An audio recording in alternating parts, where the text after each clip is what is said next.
మీరు బంగారం తాకట్టు పెట్టి ఆ బంగారం డబ్బులు కట్టలేక ఇబ్బంది పడుతున్నారా? ఆచారి గోల్డ్ వాళ్ళు మీ బంగారం కొని మీ లోన్ తీర్చి మిగిలిన డబ్బులు మీకు ఇచ్చేస్తారు. ఇంకెందుకు ఆలస్యం? ఆచారి గోల్డ్ ఈ నెంబర్స్ కి కాల్ చేయండి.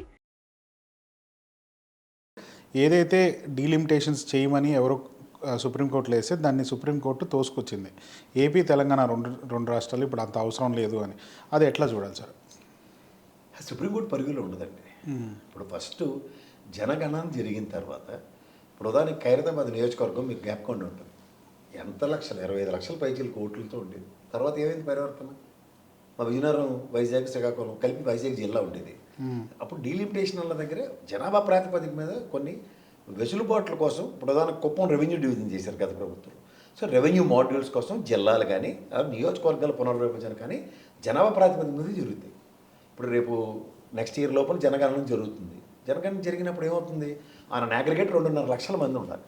ఒక పార్లమెంట్ సెగ్మెంట్లో 15 లక్షలు 20 లక్షలు ఉన్న పార్లమెంట్ సెగ్మెంట్లోనే అవన్నీ ఏం చేస్తారు? కన్సల్టేట్ చేస్తూ వేరే జిల్లాలు కొత్త నియోజకవర్గాలు ఆవిర్భవించడానికి ఉపయోగపడతాయి.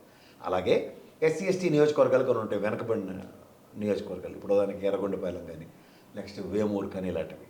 సో ఈ డీలిమిటేషన్లో ఏం చేస్తారంటే over a period of time దీని ప్రాస్పరిటీ, ఎందుకంటే వెనకబడిన నియోజకవర్గానికి ఈ ప్రభుత్వం ఎన్నాళ్ళు ఏమైనా ఒక అప్లిఫ్ట్మెంట్ వచ్చిందా, కొత్త ఇండస్ట్రీస్ వచ్చాయా, మంచి రోడ్లు వచ్చాయా, ఇన్ఫ్రాస్ట్రక్చర్ బాగా డెవలప్ అయిందని చూసి దానికి ఉదాహరణకి అది వెనుకబడిన నియోజకవర్గం కాదు, అభివృద్ధి మా యాడ్ 6లో ఇది ఈ విధంగా అభివృద్ధి చెందని తొలగించడానికి వెసులుబాటు ఉంటుంది. అలాగే కొత్తగా ఏర్పడిన దాంట్లో వెనుకబడిన ప్రాంతం, ఇప్పుడు మన్యం జిల్లాలో ఇంకో 2 నియోజకవర్గాలు వచ్చాయి అనుకోండి, ఆబ్వియస్లీ అవి గిరిజన ప్రాంతానికి ఆ విధంగా దానికి ఇస్తారు.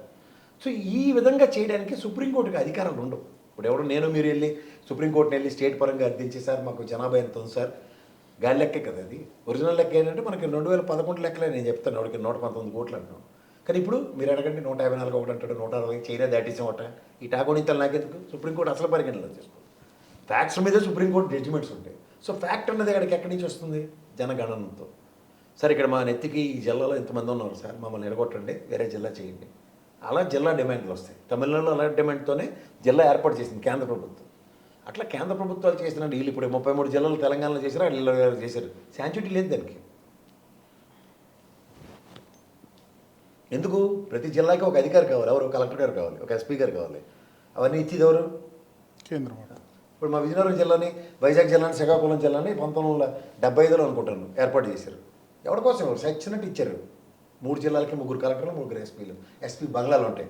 ఇక్కడ ఎక్కడ చూపించండి మీరు, 26 జిల్లాల్లో 26 కలెక్టర్ బంగ్లాలు కానీ ఎస్పీ బంగ్లాలు కానీ చూపించండి. అథెంటికేటివ్ డిస్ట్రిక్ట్ ఉన్న దగ్గర హెడ్ క్వార్టర్స్లో ఖచ్చితంగా కలెక్టర్ గారిని, ఎస్పీ గారి భవనాలు ఉంటాయి.